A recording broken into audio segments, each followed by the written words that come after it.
In Honduras, indigenous and afro-descendant communities are denouncing government actions aimed at removing them from their land. For how they plan to resist the government's plans, here's Gerardo Torres. Last year in Honduras, the government closed the office responsible for the protection of the rights of indigenous and afro-descendant groups. Berta Cáceres is the leader of the National Indigenous Committee, COPIN.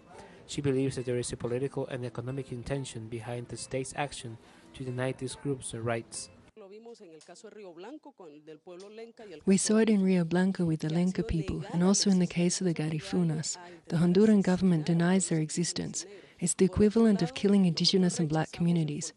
We reject their folklore. It's not our culture. We have spirituality, art, knowledge, wisdom, our own education and a wealth of knowledge, and that has been rejected by this system that is racist, capitalist, patriarchal and violent. In Honduras, there are 8 indigenous groups: Talenca, Chortiz, Garifuna, Isleños, Tahuacas, Tulupan, Peche, and Misquito. But the state has begun to give concessions to foreign companies to exploit the national resources in the ancestral lands. There is a special relationship between the land and indigenous and afro-descendant populations. I think that the authorities should begin to read the international resolution to then understand that any measure that they take against the communities could mean international responsibility for the state.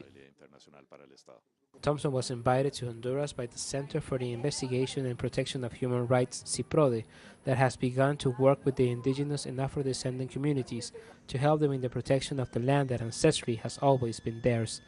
Gerardo Torres, teleSUR, Central America.